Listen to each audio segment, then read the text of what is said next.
I vividly remember the day I left my hometown. It was a crisp autumn morning, and the air was filled with the scent of fallen leaves. I packed everything I valued into my old pickup truck, determined to start fresh, far from the painful memories.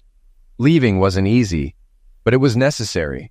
Betrayal and deceit had ruined my life, and the only way to heal was to distance myself from those who hurt me. After hours of driving, I found a quaint, sleepy town that seemed perfect for a new beginning. The locals were friendly, the pace was slow, and the town had a charming appeal. I discovered a small, rundown gas station and garage that had been on the market for years. Seeing its potential, I made a low offer, which was surprisingly accepted. This property became the foundation for rebuilding my life and business. One Saturday afternoon, I sat quietly in my favorite tavern, enjoying the peace. This tavern became my sanctuary shortly after moving here. I bought the local gas station and repair shop at a bargain price, seeing its untapped potential. The previous owner was eager to sell after it sat on the market for 2 years. It was the perfect place for a fresh start, helping me leave my past behind. The first thing I did was build a large retail store facing the gas station to supply the town after the only grocery store closed at 7 p.m. I moved the tanks so the pumps were visible from the store, which left plenty of parking spaces for customers. The store was busiest from 7 p.m. to midnight and was open 24/7. The garage at the back of the lot was open from 8 a.m. to 5 p.m., 5 days a week, with special projects on Saturdays.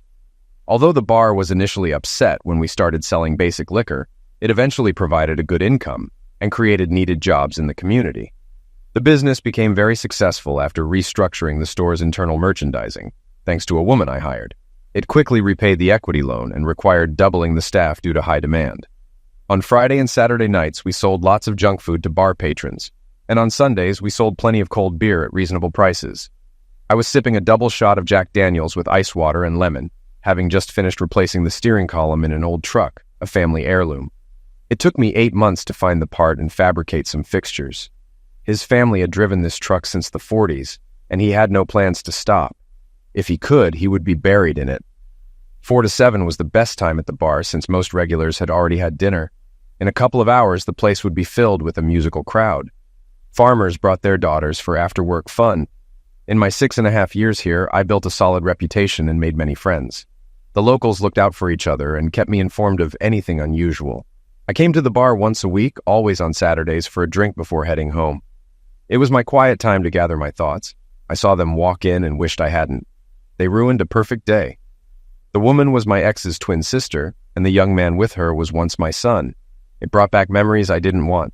I realized you can't see evil when you live with it. The boy had grown up and looked more like his biological father. This proved the truth always comes out. Why were they looking for me now? They chatted with the bartender, showed him a picture, and then left. I was grateful for my long, unkempt hair, beard, and mustache, which made me look different, especially since I had lost weight. No one noticed the message I sent, which simply said, "Come home when I can." About a half hour later, the bartender came over and sat at my table. "What did they want, Tom?" I asked. "They wanted to give you a message. They heard a rumor you live here and came to check it out," Tom replied. "They said a woman named Willa is dying of cancer and wants to make peace." I asked for your picture, pretending not to recognize your name. "Who are they? And what do they want?" I took out a cigarette, ripped off the filter, and lit it. "The woman is my ex-wife's twin sister. The young man is my ex-wife's illegitimate son, whom she passed off as mine for years. Based on your experience, do you think they were telling the truth?" I asked. "From their body language, I'd say they're partly honest, but hiding something big," Tom replied. I nodded. My ex-wife and her sister had always been deceptive, appearing genuine while betraying me. Tom went back behind the bar. My thoughts drifted to nearly 7 years ago when I left, promising not to return for another 7 years. They laughed at me, thinking I was a fool. They learned a hard lesson that day because they never saw or heard from me directly again. They didn't believe how serious or hurt I was. They thought I was just mad at their joke. They had no idea that a few weeks earlier I discovered our youngest child was my brother-in-law's son. That revelation started my journey to this moment. A family member who had seen Willa and Tammy, the evil twins, betray me too often, provided the proof. She called them black witches practicing pure evil. Earlier that week, before I left, we discovered a new insurance policy on me with double indemnity for accidental pass away, totaling $4 million if I died. A wise old woman told me to flee. When I left for my work truck, they had no clue. It was already packed with everything I wanted from my 16-year marriage. I drove away without looking back and ended up 2 states away. Part of this was my fault since I got Willa pregnant when she was 16 and I was 18. My family convinced me to marry her, and soon we had 2 more kids. They thought it was hilarious. Willa told our daughters, "Your father will come back when he cools off. He needs to regain his sense of humor." A few hours later, a sheriff's car arrived at the house. Willa greeted him at the door. "Are you Mrs. Willa Racine?" he asked. When she said yes, he replied, "Mom, you've just been served." She laughed, thinking it was a joke. But when she opened the envelope, she realized I had dissolved our marriage without a second thought. The Grand Dame told me she was shocked. My attorney listed all our assets and liabilities, including a DNA report showing the affair lasted a year. The divorce petition included details, receipts, and photos from their hotel meetings. In the envelope was a letter revealing I was suing her husband for child support, infidelity, and defamation. Their laughter stopped. The joke was no longer on me. I had the last laugh. Their joke was that I was only good for making money. Everything I touched seemed to turn to gold, so Willa and the kids were spoiled and never needed anything. Later, Willa found out I had sold 3 of our businesses, paid off all debt, and sold our 2 apartment buildings for a profit. I canceled all credit cards, removed my name from bank accounts, and signed over my half of the house to her.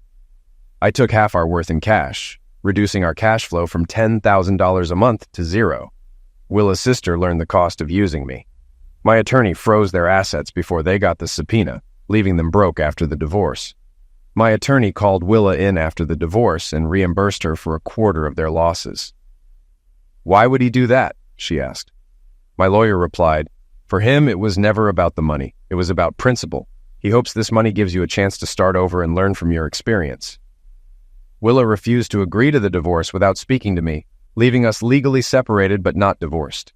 I had no need to talk to someone who lied to me for years. She had to work for the first time, learning that money disappears quickly without income. I had my attorney forward important mail to a rented FedEx mailbox, which was then sent to my work address weekly. I did this knowing that Willa and her sister loved to manipulate and plan revenge. I knew they would eventually try to get back at me. It wasn't a question of if, but when. Their family didn't believe in leaving things be, and my absence would upset them. The longer this went on, the worse their payback would be. They wouldn't let it go easily. Until now, I thought I had succeeded in escaping. With Tammy's appearance, I realized their game wasn't over. I finished my drink and left through the back door, in case they were watching the front. I crossed the empty lot behind the house and walked around the block to my pickup. As I was unlocking the door, a man approached and said, "You're a hard man to find, mister." "Arthur, Seth Racine, no doubt," I said. "How do you know that? My name is Peter Edwards." "Your oldest daughter, Connie, is my wife," he replied. "That could be a blessing or a curse," I said, "if she acts like her mother, so why are you here?" "I came looking for you," he said. "Some things need to be settled." "That would be the case if your mother-in-law would just sign the divorce agreement," I said. "What divorce agreement?" Peter asked in surprise. I told him to follow me. We drove through town, then onto a long driveway leading to a farmhouse. Inside my home office, I showed him the divorce papers and let him make copies. Peter didn't need to know that I didn't live there. I had built it for the Grand Dame, hoping she would eventually leave her old home.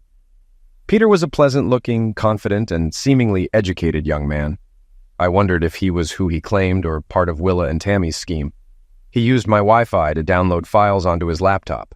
All important records were stored there, with a master copy in a safety deposit box. He was interested in a copy of the sheriff's report Willa signed when served with the summons. He managed to print a damaging letter from Willa's attorney to mine, acknowledging the agreed property division, but refusing to finalize the divorce without my in-person meeting.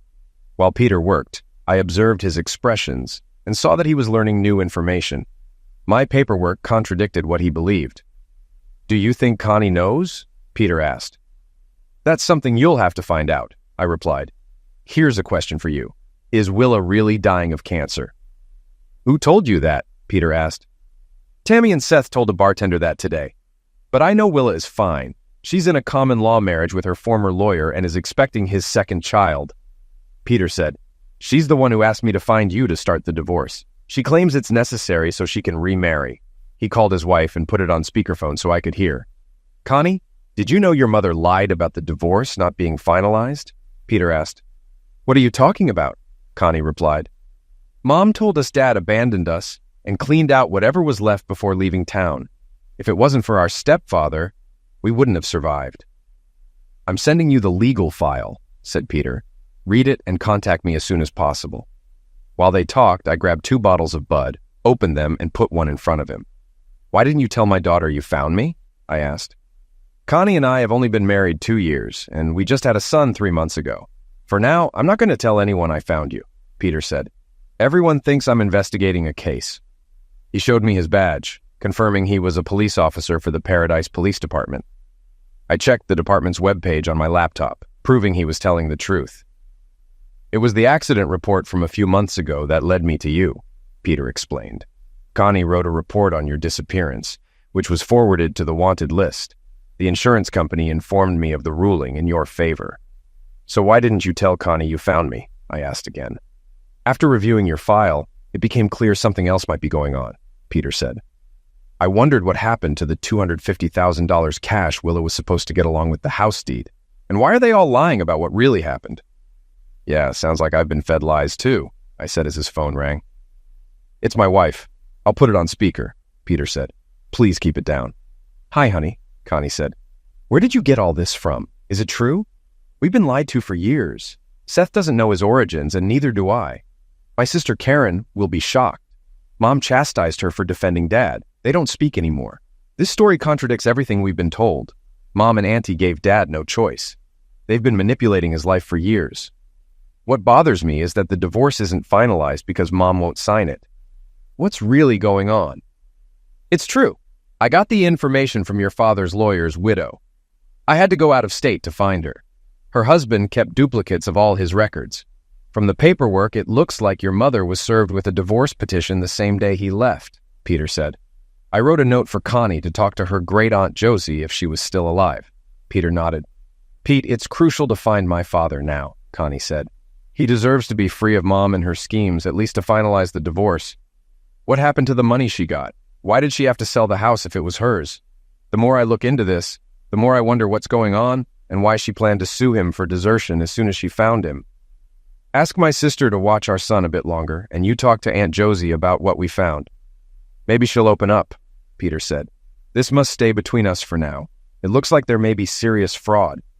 Why has your mother been slandering your father for years? I'll need to talk to the district attorney. The $250,000 cash disappeared once it reached your father's lawyer. Don't tell your sister yet. If the DA investigates, it's best no one else knows. I got up to get us some servings, giving Peter privacy until he finished his call. Why do you want Connie to talk to Aunt Josie? Peter asked. Josie gathered all the information about Willa and George's affair, I said. She never married but watched over the family like a mother, raising her only daughter. Being a single mom changed her perspective.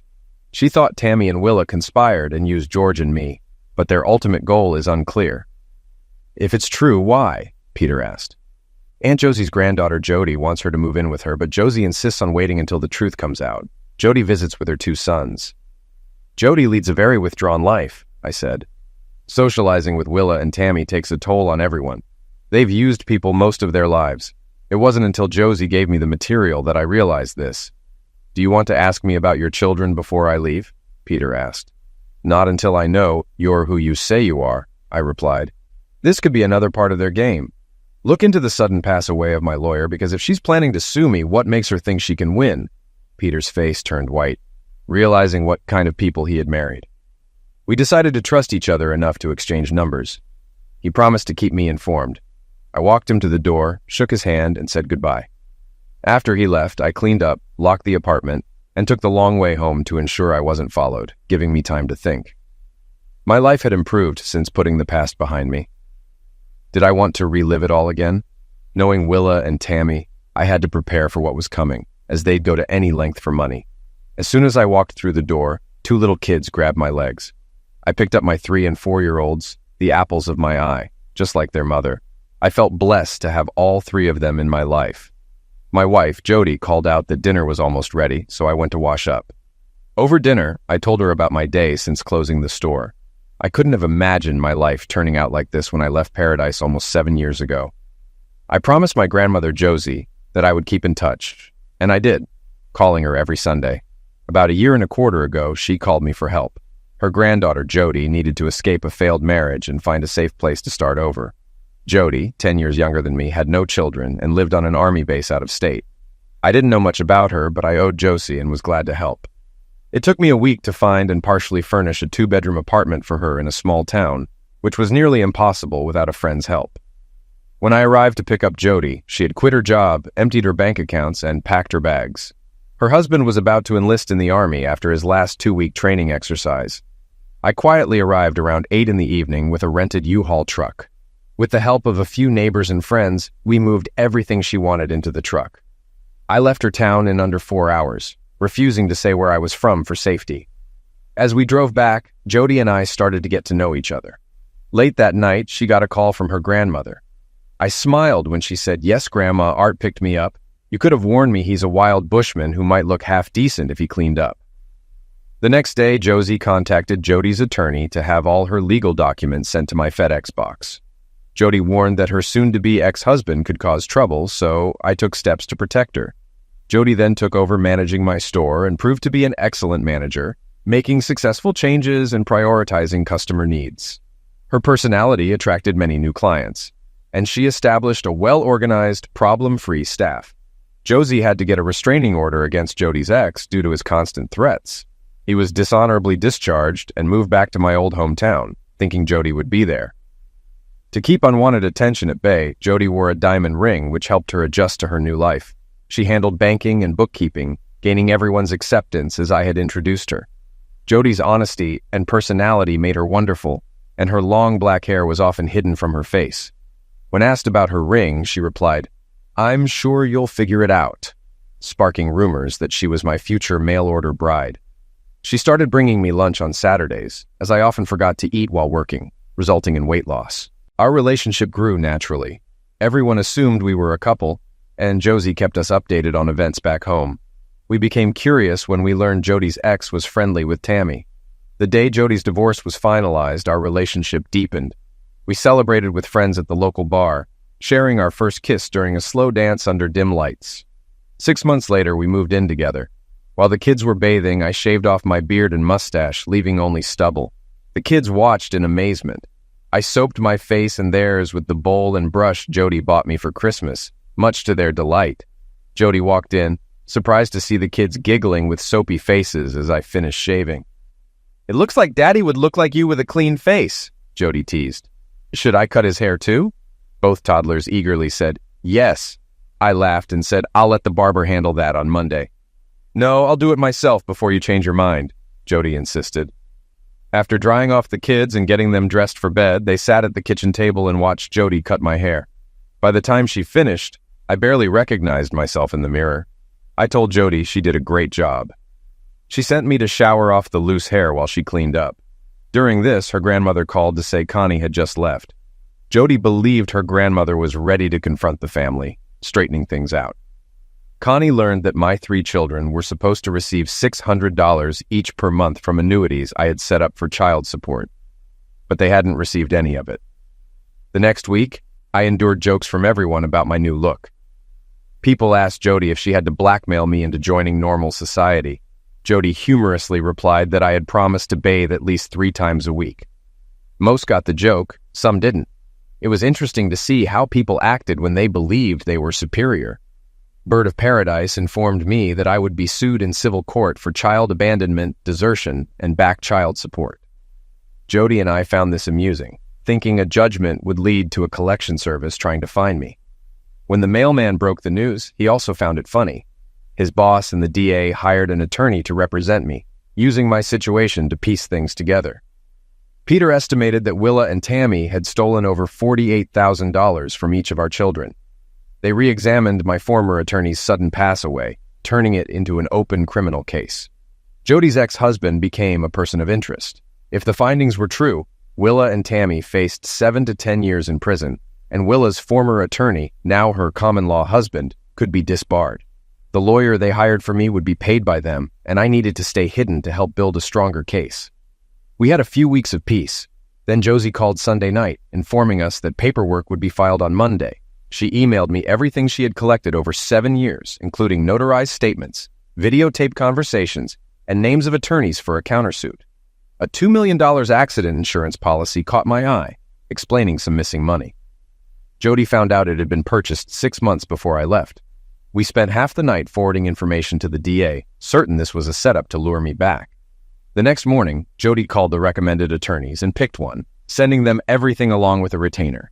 As soon as Willa's team filed the lawsuit, I would serve them before receiving it. On Friday morning, Jody called me. Josie was on her way with guests, having left Thursday night and stayed overnight at a hotel. This indicated things were heating up. Jody and I decided to close the store on Saturday and have a long weekend with family. Peter was riding with Connie and their son. All Connie knew was that they were visiting Jody. Around 7 p.m., we saw a Ford Explorer and Escape pull up in the driveway. 4 adults got out of the cars. Jody noticed my concern and took my hand. My truck was hidden in the garage, so no one knew I was there. "Who's that with Josie?" Jody asked. "That's Peter, his wife Connie holding their baby, and Karen, my second oldest," I replied. "Are you ready for this?" "As ready as I'll ever be," I said. Jody, holding our youngest, opened the front door. We all came out to greet our guests. Karen burst into tears upon seeing me. I handed my son to his great-grandmother and hugged Karen tightly. Connie handed her son to Peter and joined us. My daughters had grown into lovely ladies, and seeing them together was unforgettable. "Good to see you again, Peter," I said, shaking his hand. After introductions, Jody served a huge dinner. Beef shoulder, mashed potatoes, gravy, scones, Yorkshire pudding, string beans, and hot apple pie for dessert. After the kids settled, we started discussing everything. "First of all, Art, is it okay if I call you Dad?" Peter asked. I nodded. "Then, Dad, the DA believes Jody's ex's car was involved in your lawyer's accident. We're doing a paint comparison with the current owner's car. If it matches, he'll be charged with manslaughter," Peter explained. "The fire that destroyed his office the same night was treated as arson. He was seen in the background on video. Since Willa and her attorney sealed the divorce papers, they think there are no documents to prove what happened. They filed a lawsuit against you this week." Jody looked at me and burst into tears. "I always thought you were overprotective when you moved me here, but now I see you weren't. I thought your questions to my grandmother were excessive, but now I realize you needed to understand who we were dealing with before making a plan." "Willa and Tammy received your lawsuit on Thursday," Josie said. "They must have realized I was communicating with you. We feared they'd start tormenting me, so we came here quickly." "Grandma, we got your house ready," Jody said. "It's furnished, so you just need clothes." "I brought most of it in the car," Josie said. "Connie will ship the rest, including antiques. I gave her power of attorney to sell the house and furniture. It was time to leave paradise. I'll drive back with Peter and Connie and rent a truck to haul everything out," I said. "It's time to see if our suspicions are correct." "What suspicions?" asked Peter. "The lawsuit against me is a ploy to lure me out," I said. "With $2 million in accidental pass-away insurance, it's clear my former attorney's pass-away was a test." Peter, Connie, Karen, and Josie's faces turned white as they realized the truth.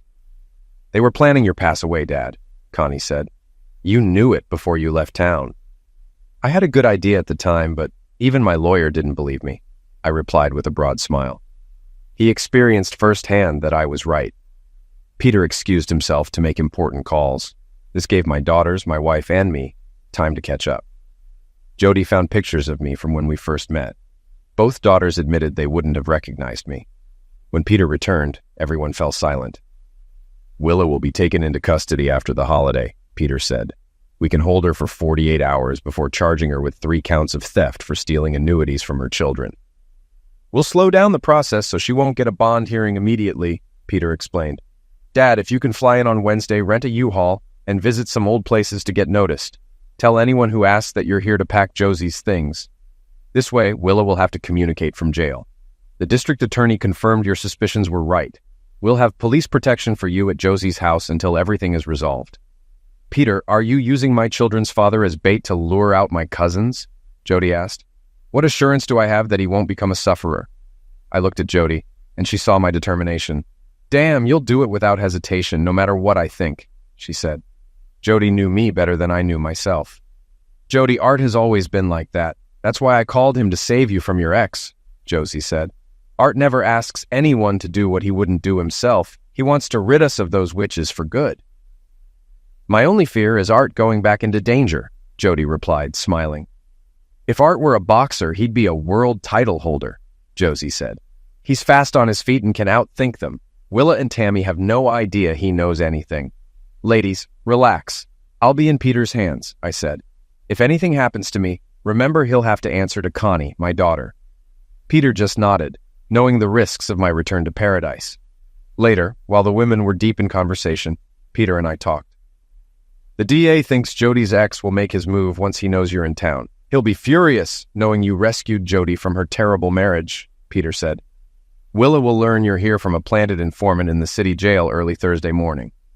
If he's caught in the act, will he spill everything to save himself? I asked. Based on his military background, he's always admitted responsibility when caught. He's a follower, not a leader, so I expect him to give up easily. He sticks with Willa and Tammy because he's easily manipulated, Peter replied. The sign read, "Welcome to City of Refuge, population 34,823. It confirmed that the city council had declared the laws of the United States didn't apply here. It was like the Wild West, with justice depending on what the local authorities decided. Law-abiding citizens were prosecuted, while illegals were ignored, reflecting a skewed version of progressivism.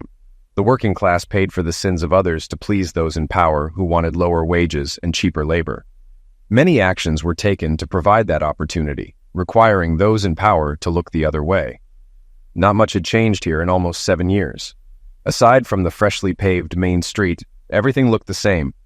I decided my first stop should be my old favorite place, if it still existed. Thankfully, Bob and Betty's Burger Bar was still around, looking the same but freshly painted. I pulled into the parking lot, got out of the U-Haul truck, and headed for the main entrance at 11:15, just before the weekday lunch crowd.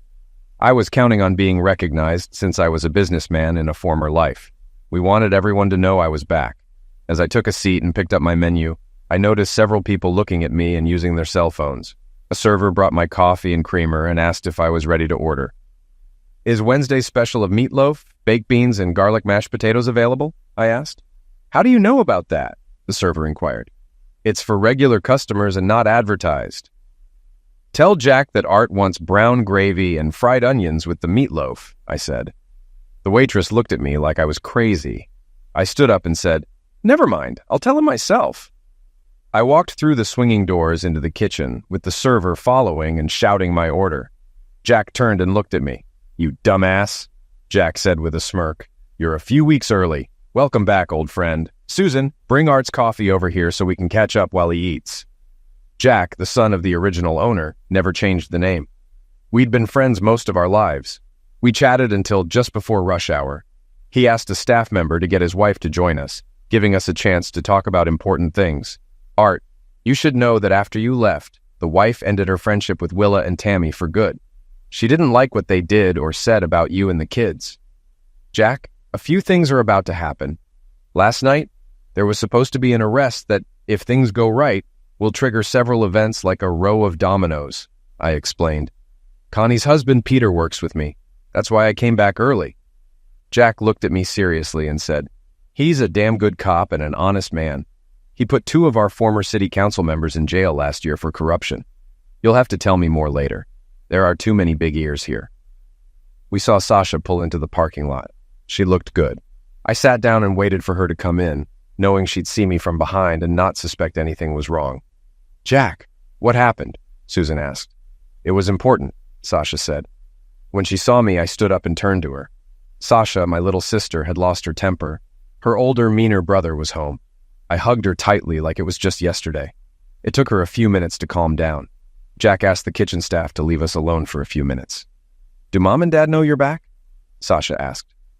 No, and it's best if we keep it a secret for a few days, I replied. Are you here because Willa was taken into custody last night? My sister asked. Yes, and it's going to get worse before it gets better, I said. Once I settle in, I'll be under police protection. The police are now looking at my former lawyer's pass away with new eyes, believing it's connected to the arson attack on his office. Jack and Sasha's expressions spoke for themselves. It was well known that the district attorney appointed 3 years ago was trying to resolve many unsolved cases. You're a decoy to draw someone out, Jack said quietly. If this is correct, the arson, liquidation, and several other crimes will be solved in the next few days, I replied. This was all done to force me back to the city. Willa's arrest and my sudden return will disrupt a carefully planned conspiracy.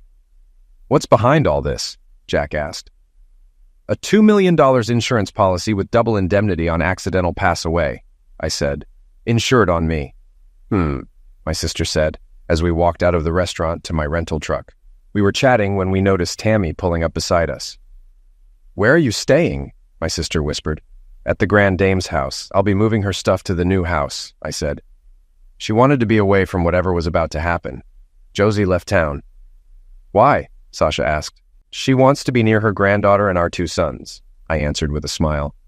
Jody and I have been together for over 5 years. We have 2 boys who recently turned 3 and 4. My sister was in complete shock. How did you and Jody end up together? Josie and I stayed in touch the whole time, I explained. When Jody needed help leaving a failed marriage, her grandmother called me. I moved her to my place. We believe her ex caused my lawyer's pass away and the fire at his office. Do Tammy and Willa know you're aware of what's happening? Asked Sasha. No, but they'll find out soon enough when they start making their moves, I replied as Tammy approached us. Art, I need you to drop part of your lawsuit against us, Tammy said. The district attorney will charge Willa within 48 hours. Unfortunately, my attorney says we can't do that because Willa filed a new divorce petition claiming desertion, abandonment of the child, and back child support, I said. Until the court rules on her claims, everything has to stay as it is. You can't say that. How will we bail her out with no assets? Tammy asked. You have a court order freezing everything? Maybe your father could help by putting up his house as collateral, I suggested. After all, you're both his daughters. Tammy turned and walked away, disappointed. Willa and Tammy's father has nothing to do with them, Sasha said. Not since he found out about Seth's true origins. He says they turned out just as bad as their mother. That brought a smile to my face. Finished with that, I got in the U-Haul and drove toward Josie's house, stopping to pick up packing materials.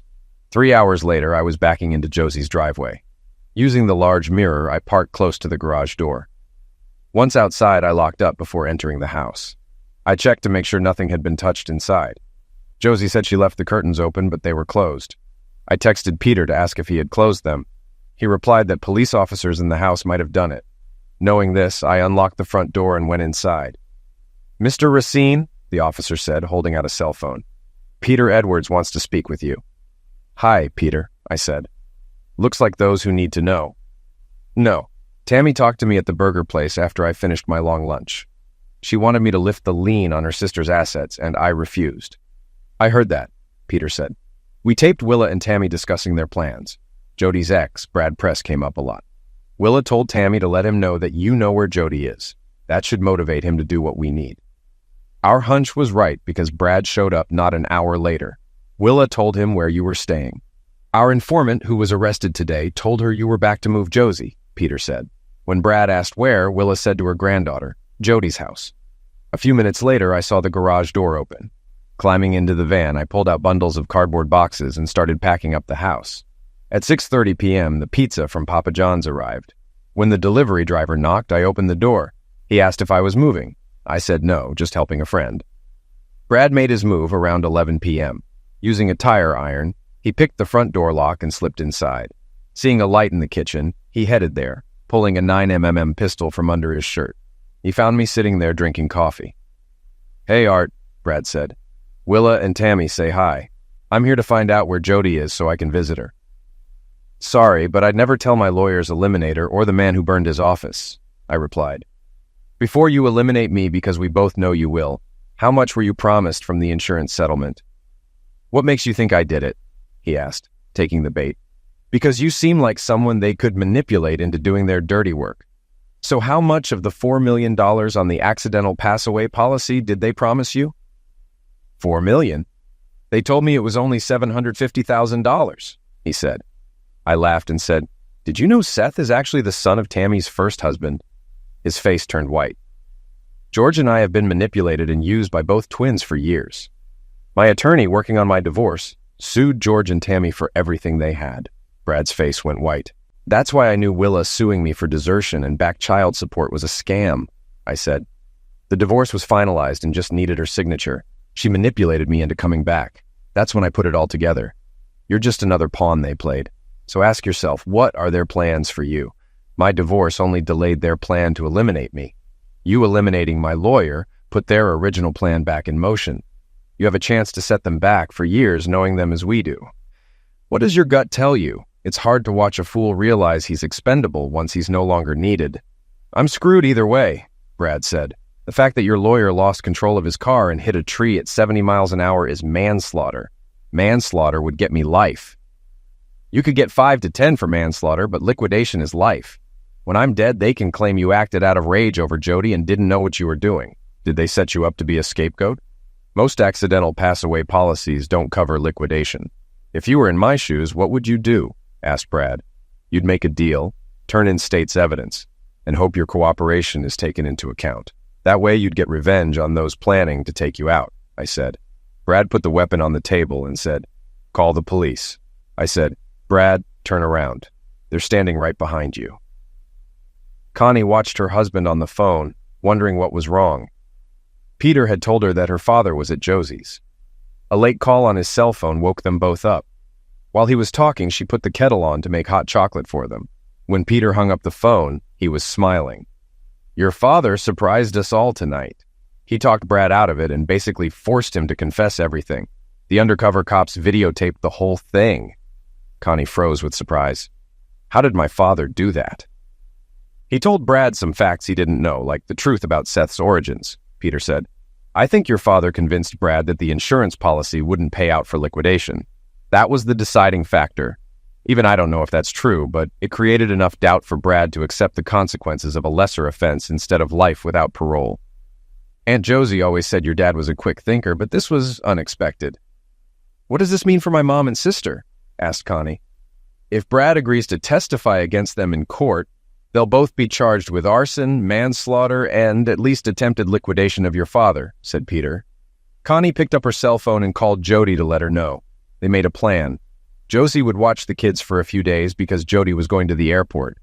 Connie would meet her when she got a text with her arrival time. After finishing the call, she explained everything to her sister. By then, Peter had dressed and was heading to the station to get Brad's signed statement before the night ended. I didn't wake up until 8 in the morning. The first thing I did was call Jack to get the front door fixed. He said he knew someone, and within half an hour they were there. The door was replaced, new trim and lock installed. The gentleman was just finishing when my daughter Connie drove up with Jody. Jody jumped out of the car and ran to me, tears streaming down her face. In that moment, I realized how much she had been through. Brad was taken into custody last night, I said. He surrendered to the police protecting me. I was never in any real danger. If that was the case, why didn't you call me? Jody said. Why did I have to hear about it from Connie? It was almost 2 in the morning when the police cleared out, I answered honestly. I figured I'd call you today. I put my arm around my wife and pulled her close. I promise I will never put myself in that kind of danger again. As soon as the repairman finished, we locked the car, put her luggage away, and went to my brother's restaurant to eat. There, we were met by Karen, Sasha, and my parents. Jack's staff had to move 2 tables so we could all sit together. Jody was warmly greeted by everyone. Our breakfast, when it arrived, was excellent. Jack was so excited about what had happened that we ate it all. My parents were thrilled to learn that Jody and I had 2 sons named Carson and Hunter, after both my grandfathers. They looked through all the pictures of our children and us that Jody had saved on her cell phone. My daughters opened up and told them about discovering me with Josie. We were still there when Peter joined us. I noticed he looked tired. Willa and Tammy are in custody now, Peter said. Brad has confessed to everything, including his initial plan to eliminate his father. He'll be charged with arson and manslaughter when he testifies in the witch trials. Tammy and Willa face 3 counts of grand larceny, 2 counts of conspiracy to commit liquidation, and fraud. The district attorney is meeting with the divorce judge who handled your father's case to expedite the finalization of your divorce. Peter, are you saying that Art and I can finally get married? Asked Jody, trying to process what she had heard. The DA took the papers to the judge, Peter explained, along with Dad's original divorce papers. He hopes the judge, being fully informed, will waive Willa's signature requirement, the waiting period, and issue the divorce certificate. Jody, I said, I think I'd better buy you a proper engagement ring today, and finally propose?" Everyone murmured at my remark. Tears welled up in Jody's eyes. She had always believed we would do it, but this was something she hadn't expected. Before we left, Mom and Dad made us promise to come over for dinner. Jody and I busied ourselves packing until about 5:30. Then we headed to my parents' house for dinner. Mom and Dad had a lot of questions. Jody shared how I had saved her from a failed marriage, thanks to her grandmother. Then she talked about getting her first job and where it led. We were still enjoying their company when Peter and Connie arrived with my divorce certificate. It was good to know that I was now free. When Jody had a chance to talk, she bragged about our children and our life together. My mom said, "We should have a wedding before you both get back." That's when my father got Peter's attention, grabbing a glass of fresh beer each. We followed him to the den because we couldn't get a word in edgewise. When word got out that Tammy had been arrested, people started calling with more information. Half of the DA's staff had to help us. Turns out what we knew was just scratching the surface of what Tammy and Willa were up to. Now it looks like the mayor will go down with them. "And what's going to happen to Willa's common-law husband?" I asked out of curiosity. "How involved was he in all of this?" "He'll probably be disbarred, but he'll be involved in raising their children. Nothing we've found links him to the witches," Peter said. "Has anyone notified Aunt Josie?" Connie asked. "Jody's dad wears a size 6.5 ring, in case you were wondering." A few minutes later, Peter and I were on our way to the mall, where he bought Connie a set of Knowing Jody's Taste, and I bought a 3-ring engagement set. When we returned, we were pleased to find that they didn't know we had left. I was on the phone with Josie when Karen and her boyfriend showed up.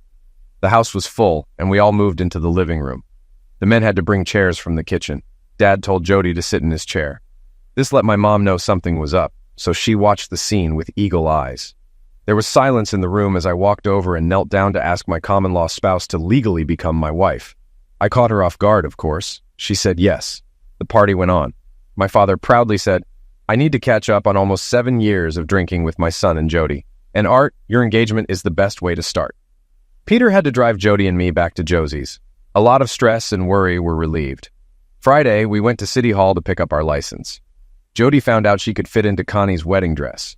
Jack agreed to be my best man. Karen became Jody's maid of honor. The DA agreed to perform the ceremony. I had to buy a suit at Macy's. There was no way my future wife was going to let me marry her in blue jeans.